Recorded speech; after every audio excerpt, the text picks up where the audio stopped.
Video number 1 में हमने लेखिका कृष्ण सोबती द्वारा रचित मियां नसरुद्दीन पाठ का कुछ भाग किया था। आज हम लेखिका कृष्णा सोबती द्वारा रचित मियां नसरुद्दीन पाठ का शेष भाग करेंगे। तो उस वीडियो में हमने मियां नसरुद्दीन ने जो अपना परिचय दिया था कि उनके पिता का जो खानदानी व्यवसाय नान बनाना था और वो उन्हीं के ठैये पर यानी उन्हीं के ठिकाने पर आकर बैठ गए थे और शिक्षा किसी से ली नहीं जाती। तालीम यानी शिक्षा ये नान बनाने के लिए नहीं जाती, बल्कि ये तो ख़ानदानी पेशा होता है जो उसने अख्तियार किया था।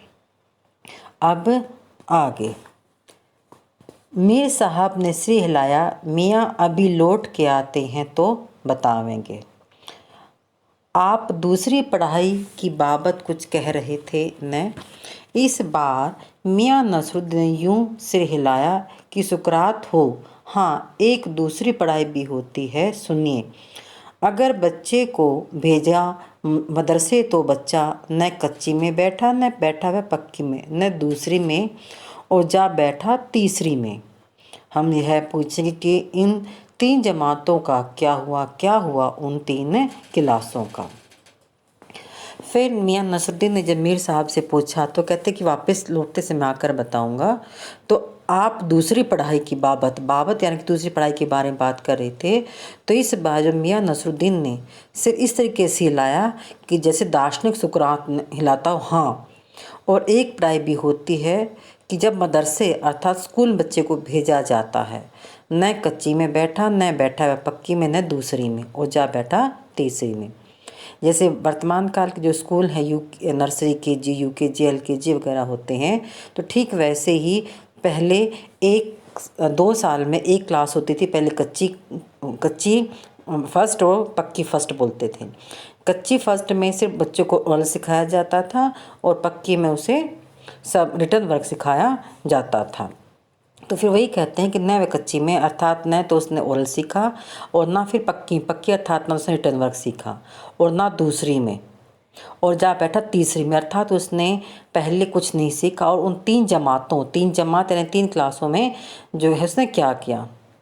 तो अपना ख्याल था कि मियाँ नसरुद्दीन नानबाई अपनी बात का निचोड़ भी निकालेंगे, पर वह हम ही पर दागते रहे। आप तो बताइए उन 2-3 जमातों का हुआ क्या। कि हमने मेरे ख्याल में तो मेरे यानी लेखिका के ख्याल में ये था कि मियाँ नसरुद्दीन जो नानबाई अपनी बात का निचोड़ यानी अर्थ खुद ही निकाल लेंगे, पर वे अपनी बात का अर्थ ना निकाल कर हम ही पर दागते रहे अर्थात हम ही से प्रश्न करते रहे सम उत्तर ना देकर। तो उन्होंने हमसे प्रश्न पूछा, आप ही बताइए कि उन 2-3 जमातों अर्थात 2-3 क्लासों का क्या हुआ। यह बात में समझ के तो बाहर लेखिका ने ये उत्तर मियाँ नसरुद्दीन को दिया। इस बार शाही नानबाई मियाँ कल्लन के पोते अपने बचे खुचे दांतों से खिलखिला हंस दिए। मतलब मेरा क्या साफ न था। लो साहिबो, अभी साफ हुआ जाता है, जरा सी देर को मान लीजिए। तो कहते हुए लेखिका ने जब कहा कि ये मेरी बात में समझ से बाहर है, मियाँ नसरुद्दीन जो कल्लन पोते थे उन्होंने अपने बच्चे कुचे दांत हंसते हुए खिलखिला कर कहा कि मतलब साफ हुआ जाता है। लो साहिबो, अभी हम साफ कर देते हैं कि जरा सी देर को मान लीजिए कि हम बर्तन धोना नहीं सीखते, हम भट्टी लगाना नहीं सीखते, भट्टी को आँच देना नहीं सीखते, तो क्या हम सीधे नानबाई का हुनर सीख जाते। वो कहते अगर मैं ये काम नहीं सीखता, बर्तन धोना, भट्टी लगाना, भट्टी की आँच कैसी होनी चाहिए, तो मैं नान बनाना नहीं सीख पाता। तो मियाँ नसरुद्दीन हमारे और कुछ ऐसे देखा किए कि उन्हें हमसे जवाब पाना हो। फिर बड़े ही मज़े अंदाज में कहा, कहने का मतलब साहब यह है कि तालीम भी बड़ी चीज़ होती है। सिर हिलाया है साहिब माना। जो ने कहा कि शिक्षा की बड़ी शिक्षा होती है और फिर इस तरीके से उन्होंने नाम बनाने सीखे थे। अब आगे मियाँ नसरुद्दीन जोश में आ गए। हमने न बताया होता खोमचा तो आप क्या यहाँ बैठे होते? कि अगर मैं खोमचा नहीं लगाता, खोमचा तो चलती फिरती दुकान सी होती जिसमें टोकरी पर रखकर सामान बेचा जाता है।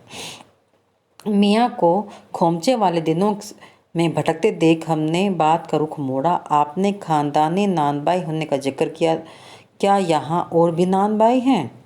तो मियाँ ने घूरा, बहुतेरे पर खानदानी नहीं। सुनिए, दिमाग में चक्कर काट गई है एक बात। हमारे बुजुर्गों से बादशाह सलामत ने यूँ कहा, मियाँ नानबाई कोई नई चीज़ खिला सकते हो? हुक्म कीजिए जापनाह। बादशाह सलामत ने फरमाया, कोई ऐसी चीज़ बनाओ जो न आग से पके न पानी से बने। क्या उनसे वही बनी ऐसी चीज़? क्यों न बनती साहिब? बनी और बादशाह सलामत ने खूब खाई और खूब सराही। फिर उसके बाद लेखिका पूछती है उनसे कि आप खानदानी नानबाई का जिक्र कर रहे थे, तो यहाँ और भी कोई खानदानी नानबाई है? तो मियाँ नसरुद्दीन ने घूरा कि यहाँ नानबाई तो बहुत हैं लेकिन खानदानी नहीं है। फिर कहते हैं कि सुनो, दिमाग में कोई बात आई है कि एक बार जो हमारे बुज़ुर्ग थे अर्थात जो हमारे पूर्वज थे वो बादशाह सलामत के यहाँ काम करते थे। उन्होंने कहा, मियाँ कोई ऐसी चीज़ बना सकते हो? कि उन्होंने कहा कि हुक्म कीजिए जापनाह। तो बादशाह ने कहा, कोई ऐसी चीज़ बनाओ कि जो ना आग में पक सके और ना पानी में। तो लेखिका पूछती है, क्या उनसे बने ऐसी चीज़? तो नानबाई नसरुद्दीन कहते हैं, क्यों नहीं बनती साहिब, और बादशाह सलामत ने खूब खाई और खूब चीज़ें सराही। यहाँ पर नसरुद्दीन जी ने किसी चीज़ का नाम नहीं बताया कि वो क्या चीज़ थी, कि क्या बनाई थी उस वस्तु का या उस चीज़ का या उस डिश का नाम यहाँ पर नहीं बताया है। लगा हमारा आना कुछ रंग लाया चाहता है। बेसब्री से पूछा, वह पकवान क्या था और कोई खास चीज़ होगी? मियाँ कुछ देर सोच में खो रहे। सोचा पकवान परोसन डालने को है कि नसरुद्दीन साहब बड़ी रुखाई से बोले, वह हम नहीं बताएंगे। तो लेखिका ने पहले पकवान का या डिश का नाम पूछा, तो सोचा कि थोड़ी बहुत देर वो सोच रहे हैं बताते होंगे, लेकिन मियाँ नसरुद्दीन नाम नहीं बताया। और वो कहते हैं हम उस चीज़ का नाम नहीं बताएंगे क्या चीज़ थी। और आप इसी समझ लीजिए कि एक कहावत है कि खानदानी नानबाई कुएं में भी रोटी पका सकता है। कहावत जब भी गढ़ी हो गई हो हमारे बुजुर्गों के कर्तव्य पर ही पूरी उतरती है। कि उन्होंने कहा, आपने कहावत तो सुनी है कि जो खानदानी नानबाई होते हैं वो कुएं में भी रोटी बना सकते हैं, नान बना सकते हैं। और ये कहावत जो है हमारे बुजुर्गों बिल्कुल सही बैठती है। लेखिका कहती है कि फिर मज़ा लेने के लिए टोका, कहावत यह सच्ची है भी है कि उन्होंने थोड़ा की बात को थोड़ा सा मज़ा लेना चाहा कि देखेंगे क्या कहेंगे। तो मियाँ ने तरेरा, और क्या झूठी है? आप भी बताइए, रोटी पकाने में झूठ का क्या काम? झूठ से रोटी पकेगी? क्या पकती देखी है कभी रोटी जनाब? पकती है आँच से, समझे? सिर हिलाना पड़ा, ठीक फरमाते हैं। कि फिर लेखिका ने इस बात को टोका तो मियाँ ने नसरुद्दीन जी थोड़ा सा गुस्से में या थोड़ा सा आंखें दिखाकर, और क्या झूठ है यह बात? आप ये बताइए कि रोटी पकाना क्या कोई झूठ मूठ का काम है? और क्या रोटी ऐसी पकाई जा सकती है? और ये तो आँच पर पकाई जाती है। और फिर हमने उनकी बात को मान रखते हुए ठीक आप सिर हिलाया कि आप ठीक ही कहते हैं। अब आगे। इस बीच मियाँ ने किसी और को भी पुकार लिया, मियाँ रहमत, इस वक्त किधर को?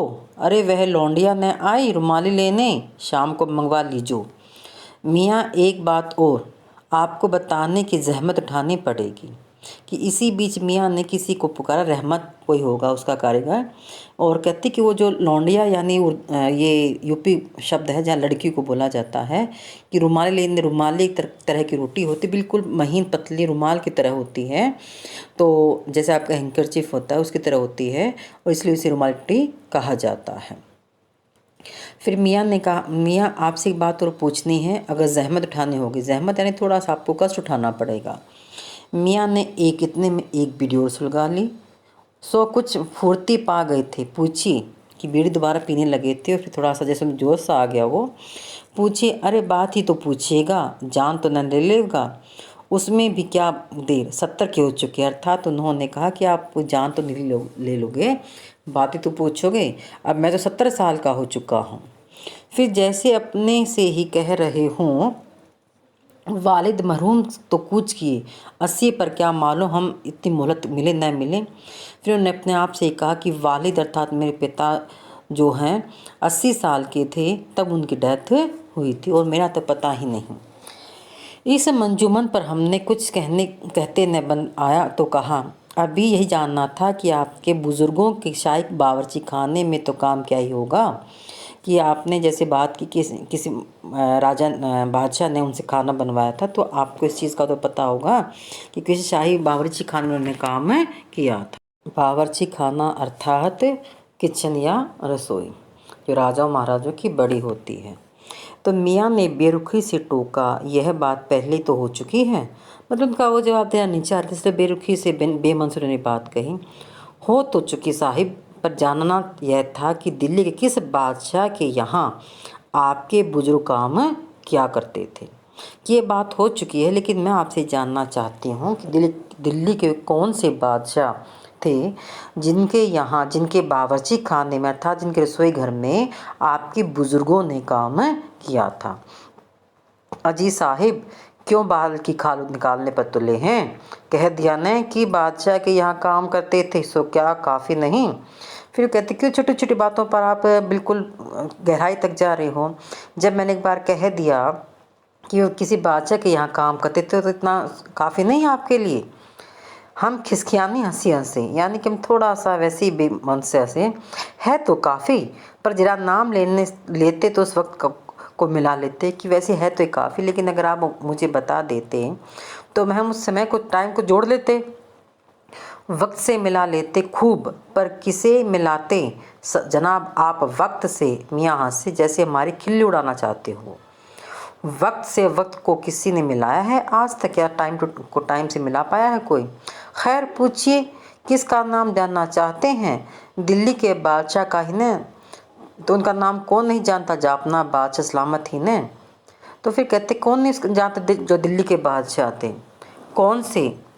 बहादुर शाह जफ़र जो अंतिम मुगल शासक थे। तो लेखिका ने उसका नाम बताया।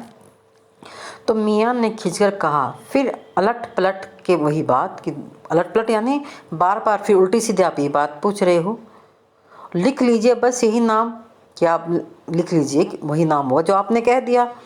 आपको कोई बादशाह के नाम चिट्ठी रुक्का भेजना कि आपको क्या कि जो बादशाह सलामत है उसके नाम को लेटर वेटर तो नहीं भेजना है? या डाक खाने में जो सही सही पता लिख कर भेजे कि भाई हाँ आप उसी के पास ये लेटर जाएगा। अब आगे हमें बिटर बिटर अपनी तरफ देखते पाया तो सिहला अपने कारीगर से बोले, और अरे ओ बब्बन मियाँ, भट्टी सुलगा दी हो तो काम से निपटें। तो हमें अर्थात लेखिका को अपनी ओर बार बार देखते हुए तो उन्होंने अपने कारीगर जो वहाँ पे काम कर रहे थे उससे कहा, नाम था बब्बन मियाँ, कि तुमने क्या भट्टी सुलगा दी है? तो अगर भट्टी सुलगा दी हो तो अपना काम निपटा लेते हैं। यह बब्बन मियाँ कौन है साहिब?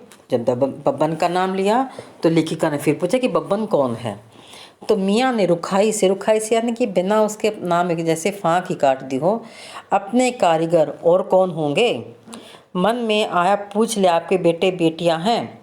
पर मियाँ नसरुद्दीन के चेहरे पर किसी दबे हुए अंधड़ के आसार देखकर यह मंजूमन्ना छेड़ने का फैसला किया कि एक बार तो सोचा कि चलो उसके घर परिवार के बारे में पूछ लेते हैं कि उसके कितने बेटे बेटियां हैं। लेकिन जिस प्रकार एक दबी हुई आंधी होती, थोड़ा सा हवा चलने तेज़ उड़ती है कि कहीं मैंने ऐसे बात करती तो पता नहीं क्या सोचे, तो इसलिए वो बात नहीं पूछी, घर परिवार के बारे में बात नहीं की। इतना ही कहा, ये कारीगर लोग आपके शागिर्दी करते हैं कि क्या ये जो कारीगर हैं तो क्या आप ही शिष्य, क्या आपसे काम सीखते हैं? खाली शागिर्दी ही नहीं, यानी कि ये खाली काम ही नहीं सीखते, गिन के मजूरी देते हैं। मजूरी यानी मजदूरी देते हैं। 2 रुपये मन यानी 2 रुपये मन, 40 किलो आटे की मजूरी, 4 रुपये मन यानी 40 रुपये 4 रुपये 40 किलो मैदे की मजूरी। हाँ, ज़्यादातर भट्टी पर कौन सी रोटियां पकाई जाती हैं? तो लेखिका ने पूछा। मियाँ को अब तक इन मंजूमन में कोई दिलचस्पी बाकी नहीं रही, फिर भी उन्हें छुटकारा पाने के लिए जो रोटियां बताई, नान, बाकर खाने, शिरमाल, ताफ्तानी, बेसनी, खमीरी, रुमाली, गावदीदा, गाज़ेबान, तुनकी, इन रोटियों के नाम उन्होंने लिया। फिर तेवर चढ़ाकर, तेवर यानी कि थोड़ा सा माथे पर बल डालकर कहा, और तुनकी पापड़ से ज़्यादा महीन होती है। महीन यानी बहुत ही बारीक, बहुत ही पतली। हाँ, किसी दिन खिलाएंगे आपको। और गुस्से में थोड़ा सा उसने ऐसा शब्द लेखिका को कहा। और इतने में का एक न जाने मियाँ की आंखों में आगे कुछ कौंध गया यानी कुछ चमक गया, और एक फिर लंबी गहरी सांस लेते हुए कहा कि किसी गुमशुदा याद पर ताज़ा करते हुए कहा, उतर गए वो ज़माने। एक समय ऐसा था कि खाना बनाने वाले के कदरदान थे, अर्थात उसकी इज़्ज़त करते थे, उसके खाने बनाने की तारीफ़ करते थे। लेकिन आजकल ऐसा नहीं है। आजकल क्या करते हैं, फटाफट तंदूर से रोटी निकली, गट की ओर चलते बने।